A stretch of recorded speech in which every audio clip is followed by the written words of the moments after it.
Prepare to be captivated by the business story of the week, hosted by me, Shaheen Shan. Join us on a journey through the twists and turns of entrepreneurial triumphs and setbacks. Immerse yourself in the narrative and witness the magic that turns dreams into reality. This is Business Story of the Week. And welcome back, folks. Welcome back to Business Story of the Week. I am your host, Joshua, and today we are going to do things a little bit differently. We are doing a series on Hypernomics, and today we are joined once again, by the father of Hypernomics, a discoverer of Hypernomics himself, Doug Howarth. No need for introduction right now because we are going to jump right into it. We're going to introduce you guys concepts today that will help you grasp a little bit more into this new field. Like, it's so new, we don't even have a Wikipedia page yet. Right, Doug?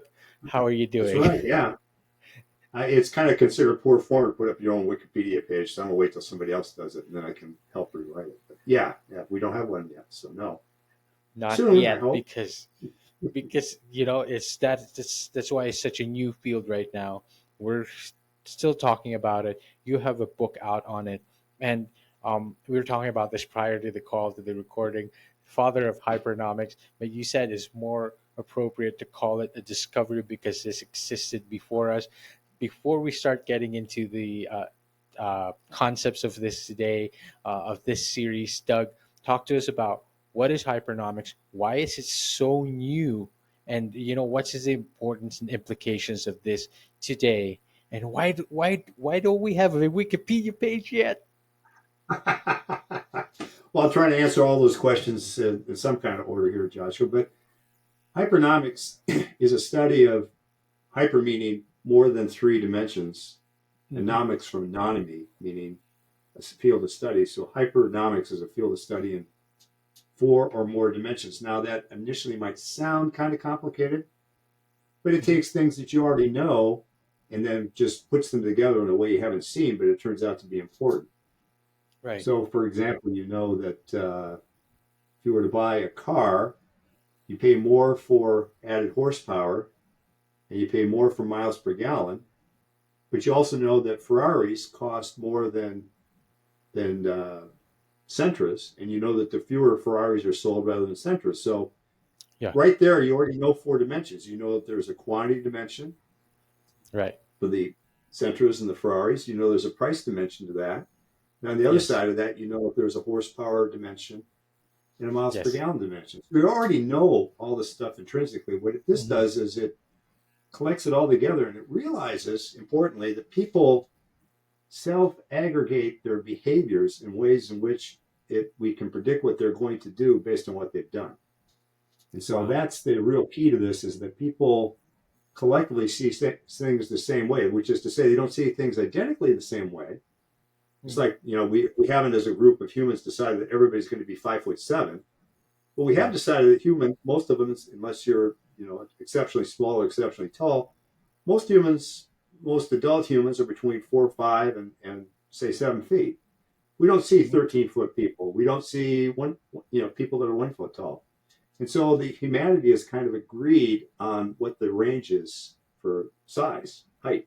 Right. Well, in the same way, they've agreed what the value of products are too, and that turns out to be massively important. That's what Hypernomics is about.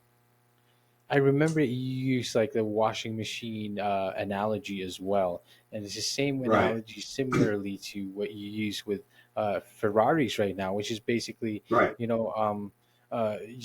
love how you said it's like self-aggregated. We've decided that this is, the inherent value of it, but we don't really know why, right? Like, we don't really know like how it all came together. But what Hypernomics does is it puts it in sort of like a 3D, 4D plane for us, basically. 4D system, yes. And it doesn't ask so much the how as the what and the what. And it asks what are people doing, rather than how did they get there. We don't know how they got there. We think it's probably communication between people, as we'll discover as we go through this, that there's communication in all kinds of realms, and that's kind of what helps drive this, we think, is the communication between people. So, for Precisely. And example, nobody's going to pay okay. $20 million for a brand new Hmm. Ferrari because Hmm. it's not that rare. People pay $1 million for it because we've agreed that it's worth that. Similarly, nobody's going to sell a Ferrari for Hmm. $1,000 when it just came off the assembly line. So people have agreed that there's a price for that Ferrari based on what its features are. Its body style, which is very unique, its horsepower, and its miles per gallon, and everything else that goes with it. And Hypernomics helps us plot that together and make sense of why Yes. we agreed Mm-hmm. and why we came up to that conclusion. Um, Right. So, for example, do we have time for the electric car Go ahead. market Of here? course. Please, Yeah. please, The please. electric car market, for example, in 2013, Hmm. on this side of this device, this is a four-dimensional system. So this is a dimension here. This is quantity, and Hmm. this is price. So quantity, price, we have a two-dimensional system here. Each one of these dots depicts the quantity sold in this direction and price in that direction for all the cars that were in the market at that time. So these were a pair of Teslas up here, Hmm. and this was the Nissan Leaf down here.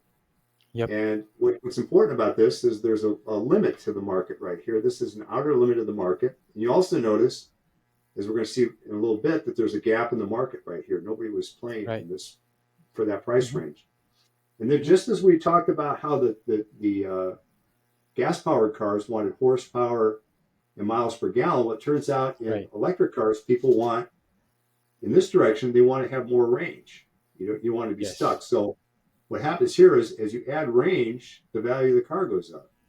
And then Uh as huh. you go in this direction, Hmm. as you add horsepower, the value of the car goes up. This takes Hmm. four things you already knew and just pushes them together. So every point here has a matching point here. And that's Right. Of the course. that's the interesting revelation here is that there's a demand component on this side Hmm. and what we call a value component on this side. Hmm. And that it exists in every market that we've seen outside of just raw commodities. So this, ladies and gentlemen, is the way the world works right here. Right there. Since the Hmm. beginning of time, or since the beginning of humanity. We're going to talk about that in a little bit here, but at least since the beginning of humanity. Maybe before that, we don't know. So I love actually, how we you do know. put that. We'll get into it. Exactly, Yeah, exactly, right? right. I love how you put that. That is how the world works. Ladies and gentlemen, audience and listeners, this isn't just about cars or washing machines. It's about like how the world works somehow, and Yes, we're right. starting to figure out. And Doug has come up with this, or like has discovered this system to kind of put it together and plot it together, make sense of it. Hmm. But Doug, you said that this has existed before. Before we jump into these other concepts, this has existed before. We're only we're only starting to make sense of it now, and Right, that's why right. you are a discoverer more than the Yeah. father of hypernomics. Talk to us about that.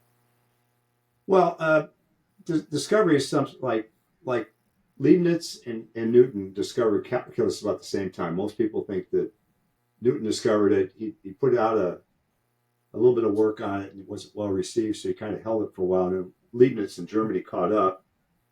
But calculus, the relationships of these forces and times and the instantaneous changes of things, Hmm. the methods to describe that were invented by Leibniz and Newton, but the actual math, Right. this is one of the debates in math, is math discovered or invented? I would argue that it's discovered. It's especially true, I believe, for hypernomics, as we're going to see here. Hmm. Other creatures have used hypernomics since before mankind. So we're going to get into Yeah, that in a couple of sections here. But for sure. so this is trying to describe what, in our case, people do based on observing their behavior. And that's kind of key to the whole point. All right. Fantastic. We are going to get into this right now. And first off, we have what we call the first concept that we call is a restaurant math. I mean, it said you forget about ordering off the menu. First, you must get a seat, but that's not a given anymore. And I believe that this concept was mostly um, observed, especially during the COVID-19 pandemic. And we're going to share the screen right now. You can walk us through this, Doug. This is Sure. called the restaurant math, and allow us to explain to us and share to us why this particular concept showcases hypernomics. Sure. So just down the street here in our home, in my hometown, I'm in Santa Clarita, California, ladies and gentlemen, just about Hmm. 25 miles north of Los Angeles. Hmm. When COVID hit in early 2020, a lot of people, people like my wife and myself, we wanted to go out and get a nice meal. And Yes. it turned out here in California that you could eat at a restaurant, but it had to be outside. Right. And Right. so the restaurant that we like to go to on a Friday night had a capacity for roughly 100 people or more inside, Right. but outside there was a different story. So on the this diagram that you see here on the Right here. yeah here as you see at the left, what they did was they had several tables for four, Hmm. two tables for four, and four tables of Right here. six, Hmm. and no tables for two. And Not at it all. works out because I'd actually studied this later, but it turns out that there's more than twice as many parties of two going to restaurants in the United Oh States, wow. Okay.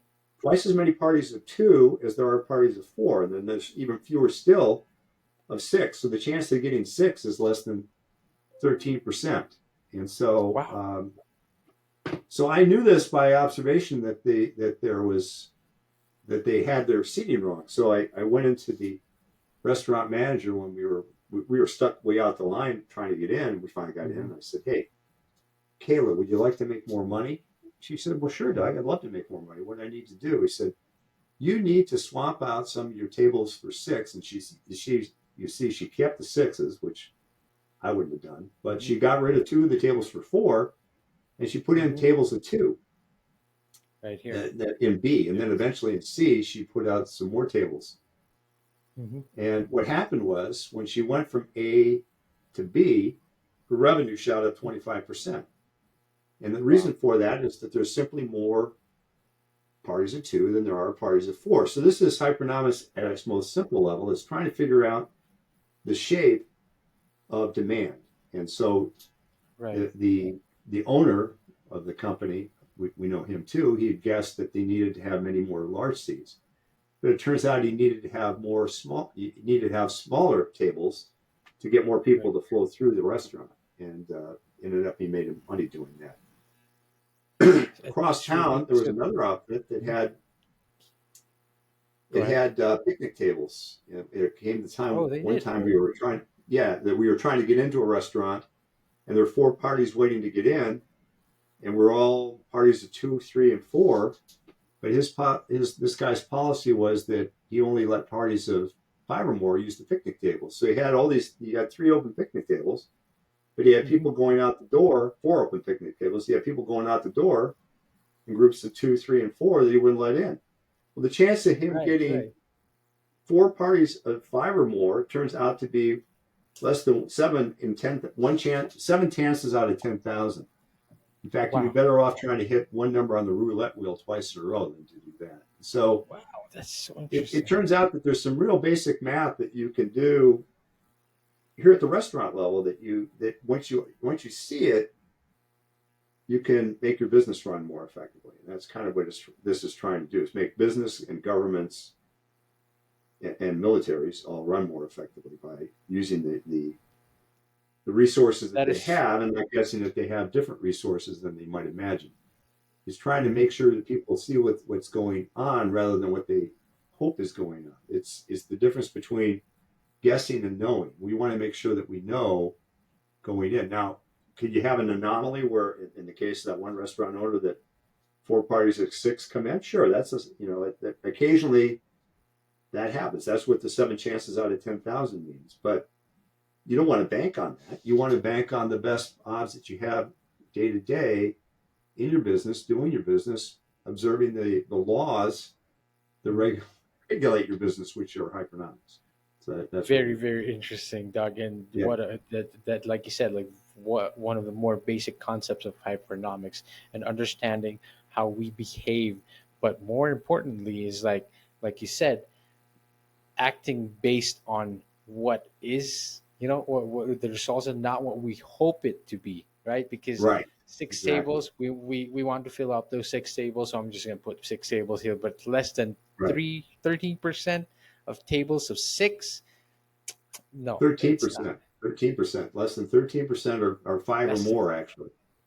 Yeah, wow. Well, 13% are parties of five or more in the United States. So, very interesting, very, very yeah. interesting stuff. But we're going to move on to like a more complex version of that. We're going to talk about ants, right? Why are we going to That's talk right. It about is more ants? But complex. we are going to go into, like, again, like you mentioned this earlier, Doug, in the sense that nature already knew this before we started making sense of this. And this is a Right. great example of that. This is called the ants airbus ants airbus and avoidance. So when you oh, hold on while I pull up the visuals Sure. here. um we are talking about ants, and why does hypernomics apply to ants? Hold on, pulling up the, Well, as you're pulling it up, I'll start the story. And it'll come up here in a little please, bit. But please. um, Richard Feynman, the Nobel Prize-winning physicist that basically enhanced our study of quantum mechanics, Hmm. for giggles, he just would randomly study ants. And so I Hmm. found myself a few months ago at the end of a trail run. I got off the dirty trail and went up on the asphalt where my car was parked. And I started to notice, I just decided I was going to look at an ant. Now, your picture hasn't come up yet. Can you get the picture to come up here? Yes, Let's hold see on. here. I want to, You started seeing ants after your run, and this is quite the yeah, visual, so, really. oh, here we go. So there in A, I decided to watch this one little reddish black ant. Must have been about a quarter inch long, little red Hmm. black Hmm. ant. And so I saw him, and he started to go in a counterclockwise circular fashion. He was tracing Hmm. out this it looked like a circle, but after he got around one revolution, I saw that he was out a little bit further than where he started. And then he did another revolution, and he's doing it in fits and starts, and he was out further still. And then he did a third revolution. I realized in his fits and starts that what he was doing, he was pausing on the high little pebbles in the asphalt, and he was looking Right. around. This Hmm. little ant was doing reconnaissance. And so I raced home, typed in ant reconnaissance into a Google search bar, and sure enough, these ants, they're called rock ants. That's their general name. They have a, Rocket. a Latin name, of Hmm. course. But these ants that have been around 140 to 180 million years Wow. do what they go out and research new locations. They want to have new, clean, hygienic rock spaces. They're called rock ants for the reason. They want Right. rocks that Right. are clean, dry, close to water, close to food, but very Hmm. importantly, the avoidance part, they don't want to be right next to a competing colony. They want to have their own little space in the world. Right. Right. The ants actually they try to avoid other locations. Kind of like you could imagine if you were to open up, well, here in the United States, Starbucks are really popular, Yes. and you Precisely. Uh huh. sometimes Uh if huh. you're in Seattle where people drink coffee all the time, you can maybe open up Starbucks against, right next to a Starbucks. But most towns you want to spread the Starbucks around so you don't have another competing Starbucks called a colony right next to Of you. course. Well, the ants are the same way. They want to have a little bit of separation. Hmm. And Hmm. so it turns out on the right side of this diagram here, it turns out that if you look at airliners and business jets, Right. they're in B, that there were, so if you plot the cabin size, which is, again, much like a house, these cabins for the small business jets can be just a few hundred cubic feet. And for the big ones, they're in the tens of thousands of cubic feet. It Yes. turns out Hmm. that the there's three big gaps there that were in the market prior Right to, here. Hmm. yeah, right there, that were in the market prior to 2020. And then down in C, what happened was Airbus recognized one of the gaps in the market, and they came Uh up huh. with a plane that was designed to, that new Airbus A220-100 fit into this gap. And because Wow. nobody's right in that space, there is nobody quite just a little bit bigger or a little bit smaller. Hmm. In fact, you can see there's another, there's only one plane that's in between the next gap. So they've got this pretty wide open space, and they had hundreds of orders as they launched because they Right. had Right. found the open space in the market. So part of what Hypernomics does is it finds the limits of markets and how people respond, but it also finds the open spaces. And so here's a case in which the Airbus company, much like that little Mhm. colony of ants, went out and found Mhm. its own little place in the sun, in this case, a big place in Wow. the market, where nobody else resided. And it turned out to work out spectacularly well for them. They're really doing well with this plane. That is very interesting. And it's more like we're going from, you know, small ants to the ground up to the big giant planes in the sky, making us fly. And Right, all of that applies hypernomics. It applies to right. all of them. It Fantastic. applies to everything. Right. It's like it really is like deciphering the language of how the world works in any context, really, right? Yes, exactly.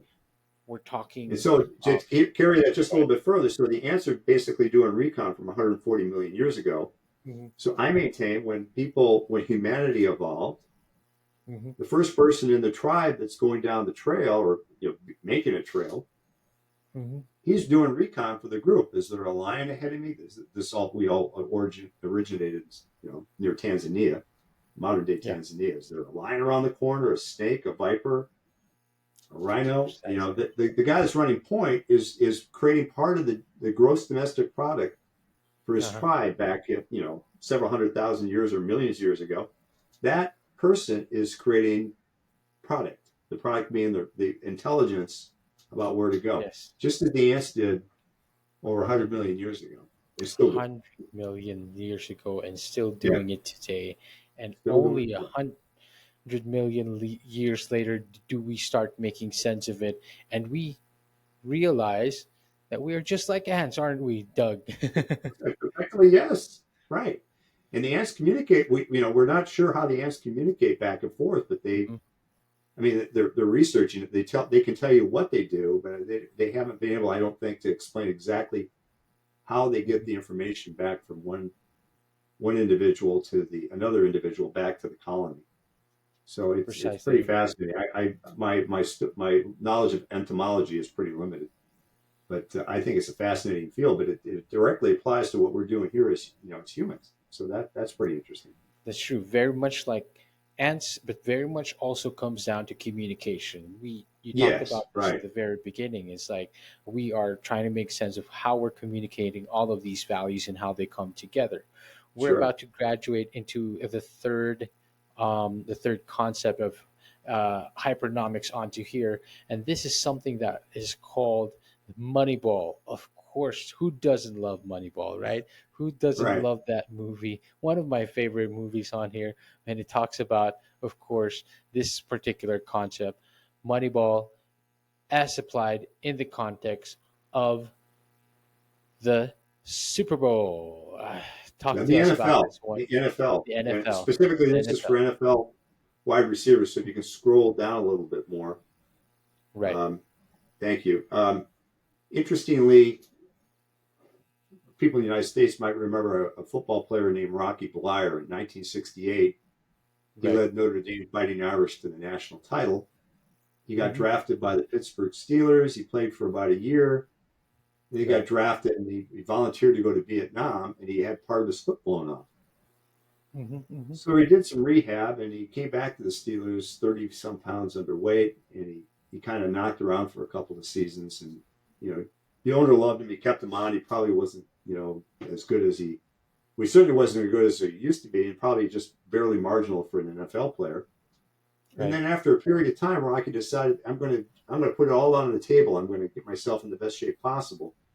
So he worked out. He put on 30 pounds of weight, and very importantly, he took Hmm. his 40-yard dash time, which is important for running backs, and as we're going to see here, receivers. He took his Hmm. 40-yard dash time from 4.8 seconds to 4.6 seconds. Huh. Well, Interesting. I got to thinking, well, what would happen in the NFL once you get out in the NFL again? There's this rule you're on a rookie contract for I think 4 years. So what I Right. decided to do is to look at wide receivers that have been in the game for at least 4 years, and I wanted to take a look at the difference in receptions per game. So you see the top upper right there in A. Of course, if you make more receptions per game, Yep. you get more money. But as you age, interestingly, see if you start at 26, Right. you're going to make roughly double what you're going to make when you hit 34. And so Really? I think we knew that intuitively, but this shows you mathematically this is Yes. actually statistically significant.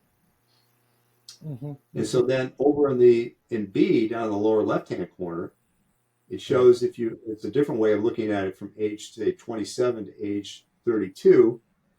Mm-hmm. If you're 27 and you can get up to, say, 8 receptions a game, you're going to be close to $18 million. But if you're 32, you're going to be about, again, half of that. Very But the interesting. part I like is part C. Part C is saying, well, what happens if you improve your 40-yard dash time? So it turns out in this year, I think this was 2019 that we studied this, that the fastest receiver, this is before Tyreek Hill was in town. So Tyreek Hill can run, I think, a 4.29 or a 4.31 40. But so what we had here is it turns out there was a few people that could run about a 4.25 40, and there was a few people that were up around 4.65. Right. And it turns out that if you could get your 40-yard dash time from 4.65 down to 4.6, a 20th of a second, 1/20th of a second, all other things being equal, you would add $640,000 to your salary. Wow. So, and if you can go from 4.3 to 4.35 to 4.3, you get more than double that. You get 1.29 million. And so this is a finding that's, I mean, if I were a college athlete, I were a wide receiver, I would get myself, it would pay enormously if I had a speed coach that could get me down just a tick. Just a tick faster makes a big difference. And so this is showing you how the NFL is valuing the features of the running backs. They don't like them, the wide receivers. They don't like when they age. Wide receivers. But they like receptions because that's what they're getting paid to do. And they like it when they're fast because they have a chance to, break away and make a touchdown or a bigger play. And so this is something that it's basically in Moneyball, for those that didn't see it, Moneyball was saying that the chief architect of this was saying that you don't want to buy players. He was arguing that this would be the Joshua Hill's character was arguing to the Brad Pitt character. You don't want to buy players. You want to buy wins. In order to buy wins, you got to get runs. In order to get runs, you have to get on base. Now, this is simpler here. If we're talking to the wide receiver, we're not talking about the actual team here. What we're saying to the team is that if you want to make money, you got to be young. Well, you can't stop the aging process. Of course. If you want to get more money, you got to make more receptions. We already knew that. Yep.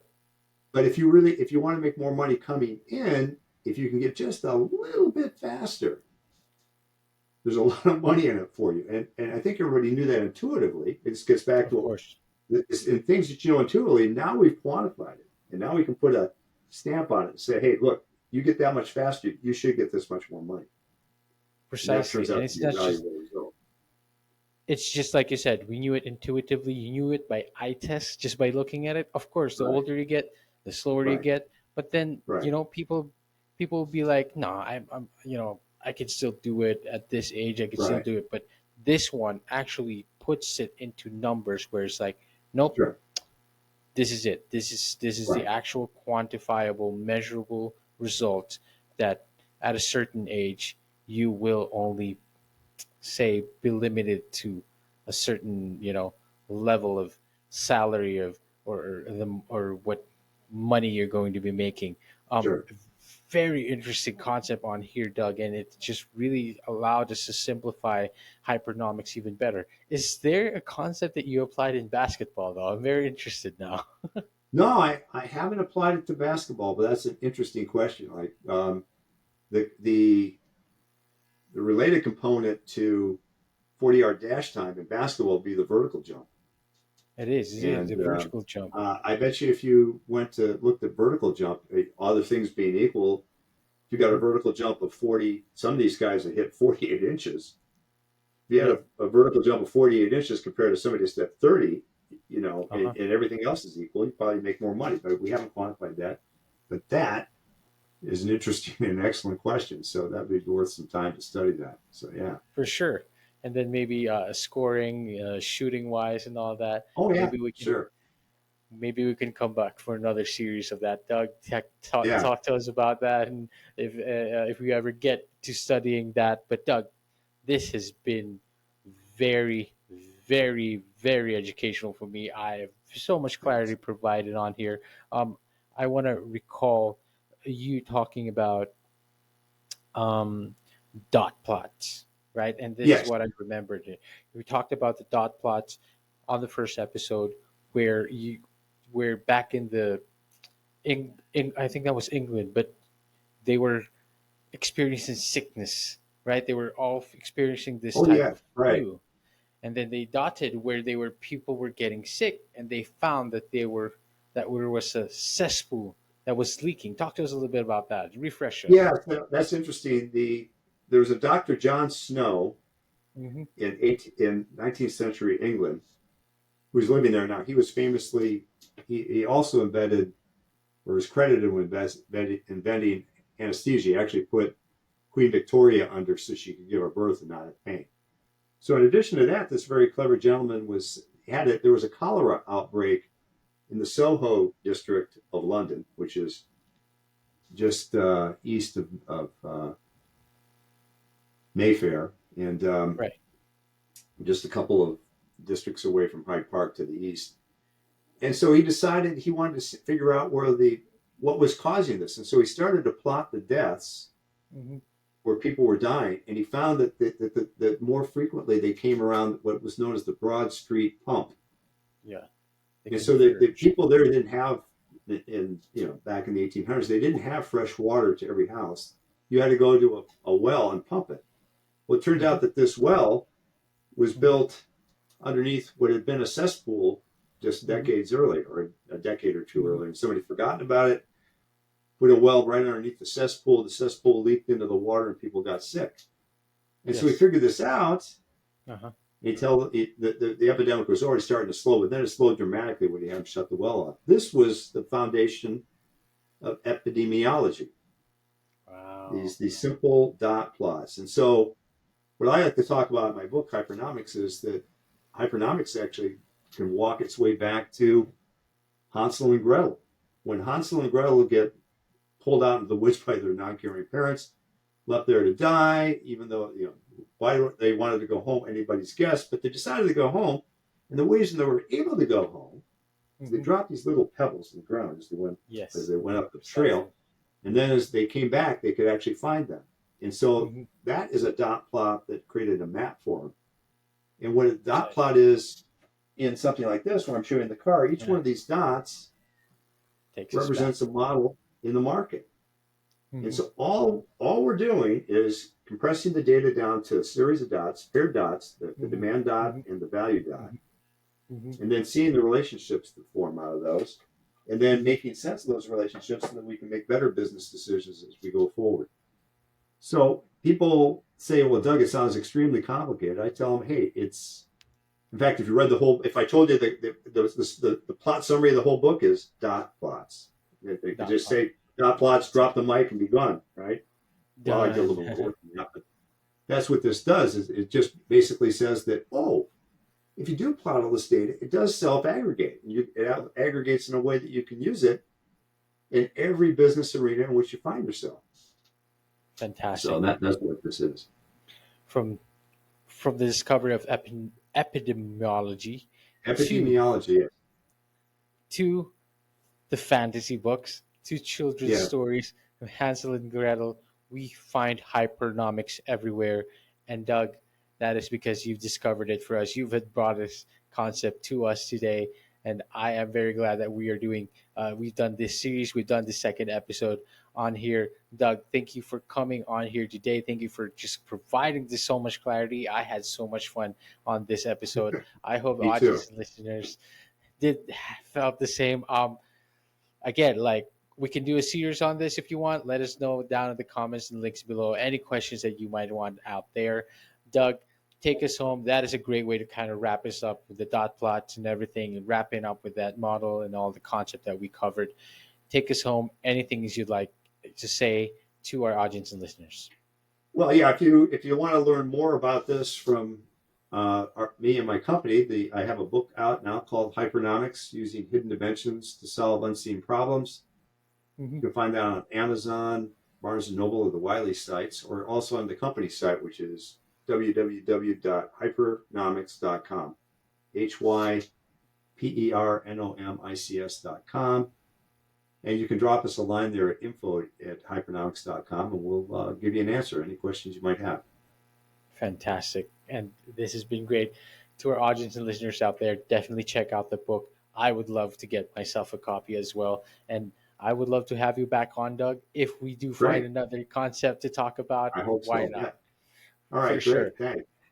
To all our audience and listeners out there, thank you for coming on. Doug, thank you for coming on. And Thanks for having me. see you on the next one. All right, so here's the thing. We try to get a little bit better every day, but we can't do it without you. So if you like the video, make sure to like and subscribe below. And if you have any comments, just leave them in the space under.